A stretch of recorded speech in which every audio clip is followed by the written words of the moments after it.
దేవునికి మహిమ కలుగునుగాక. అందరికీ ప్రైజ్ ద లార్డ్. ఈ దిన లేఖన భాగం సామెతలు 3వ అధ్యాయము 6వ వచనం చదువుతున్నాను. నీ ప్రవర్తన అంతటి యందు ఆయన అధికారమునకు ఒప్పుకొనుము, అప్పుడు ఆయన నీ త్రోవలను సరళము చేయును. ఆయన సన్నిధానంలో ఒప్పుకోవడం అంటే మన జీవితాన్ని ఆయనకు అప్పచెప్పడం. చాలాసార్లు మన ప్రవర్తనను బట్టి కానీ, మన నడవడి బట్టి, మనం మాట్లాడే మాటను బట్టి, ఎదుటివారి ముందు నిలబడిన స్థితిని కొన్నిసార్లు మనకే అభ్యంతరకరంగా ఉంటుంది. మన మనస్సాక్షి ఆ మాట చెబుతుంది, నీవు సరిగ్గా మాట్లాడట్లేదు, నీ ప్రవర్తన బాలేదు అని. అయితే ఈ మాటను ఎవరు గ్రహిస్తారు అంటే, జీవితాన్ని దేవుని సన్నిధానంలో సంపూర్ణంగా అప్పచెప్పుకుంటే ఆయన మనల్ని సరిచేస్తాడు. ఆయన మన ప్రవర్తన ఏ విధంగా ఉండాలో ఆయన మాటల ద్వారా బోధిస్తాడు. వీటిని వినడానికి ఇష్టం లేని స్థితి ఎవరికి ఉంటుందంటే, వాత వేయబడిన మనస్సాక్షి. ఇక వారు మనుషుల మాట, దేవుని మాట అసలు వినరు. సరిచేసే మాట వారి చెవునికెక్కదు. వారు ఎల్లవేళలా ఒకటే ఆలోచన కలిగి ఉంటారు, వారు అనుకున్నదే చేయాలని. అందుకే ఈ యొక్క వచన భాగంలోని మాట, నీ ప్రవర్తన అంతటి యందు ఆయన అధికారమునకు ఒప్పుకొనుము. అధికారంకు ఒప్పుకోవడం అంటే లోబడే మనసు కలిగిన వారంగా ఉండటం. లోబడే మనసు కలిగిన వారముగా ఉంటే యజమాని ఏం చెబుతాడో ఆ చెప్పింది వింటాం. లేదా లోబడే మనసు, వినే మనసు ఉంటే ప్రక్కన చక్కని శ్రేయోభిలాషి మనతో మాట్లాడే మాటను వినటానికి ఇష్టపడతాం. కానీ ఈ మాటలు వినటానికి ఇష్టపడట్లేదు అంటే ఎదుటివారి అధికారానికి లేదా ఎదుటివారి సలహాకు, సూచనకు ఒప్పుకోవడం లేదని అర్థం. మనుషులైతే ఒకసారి నమ్మకమైన సలహా ఇవ్వవచ్చు, ఒకసారి మనకు సరిపోని మాట చెప్పవచ్చు. కానీ దేవుని సన్నిధానం వచ్చి ప్రతి మాట మన బ్రతుకులను మార్చేదే, మనల్ని స్థిరంగా నిలబెట్టేదే.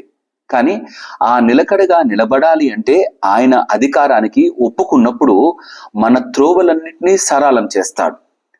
ఎక్కలేని ఎత్తైన కొండలాంటి సమస్యలు మన ముందుంటాయి.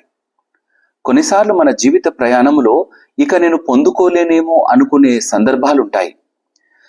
మనల్ని ముందుకు రాకుండా, ముందుకు కొనసాగకుండా ఆపివేసే ఎన్నో ద్వారాలు ఉండవచ్చు.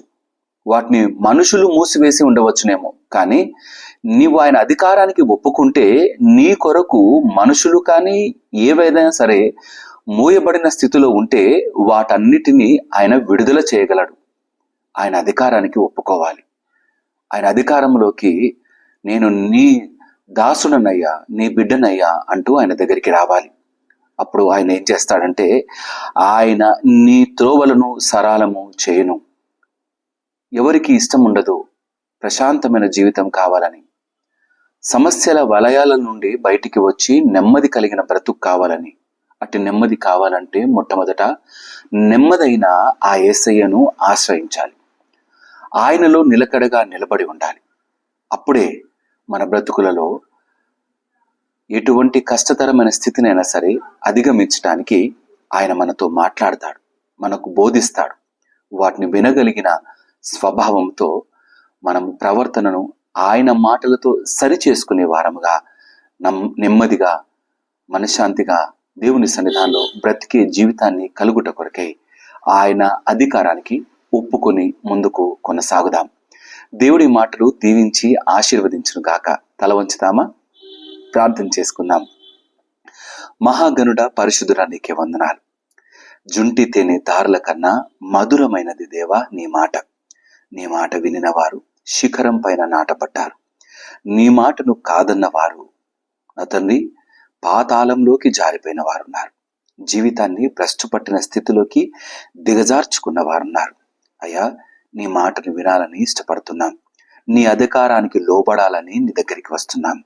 దేవా, మమ్మల్ని పాలించమని ప్రార్థిస్తున్నాం. మాకు సూచనలు చేయమని ప్రార్థన చేస్తున్నాం.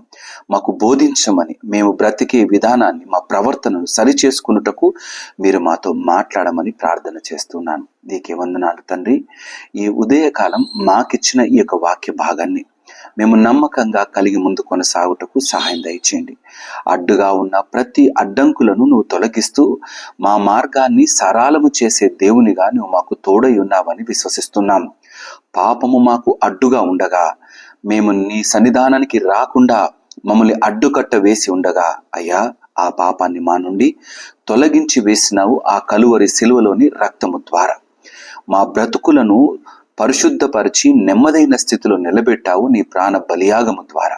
నా తండ్రి, ఎల్లవేళలా నీ బలియాగాన్ని జ్ఞాపకము చేసుకుని నీ అధికారము క్రింద మేము బ్రతుకుటకు, నాయన నీ యొక్క మార్గంలో నీ బోధలు వింటూ ముందుకు కొనసాగుటకు, వాత వేయబడిన మనస్సాక్షిగా కాకుండా నీ మాటను, మృదువైన మాటను వింటూ నమ్మకమైన జీవితంలో కొనసాగే స్థితిని మాకు అనుగ్రహించమని ప్రార్థన చేస్తూ స్తుతులు చెల్లిస్తూ యేసయ్య అతి పరిశుద్ధమైన నామములో అడిగి ప్రార్థించి వేడుకుంటున్నాము నా తండ్రి, ఆమెన్.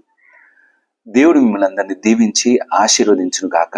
ఈ యొక్క షార్ట్ మెసేజెస్ని వీలైనంత మట్టుకు మీ యొక్క ఫ్రెండ్స్కి కానీ వేరే ఇతర గ్రూప్స్కి కానీ షేర్ చేయండి. దేవుని మాటలు వారికి కూడా అందించండి.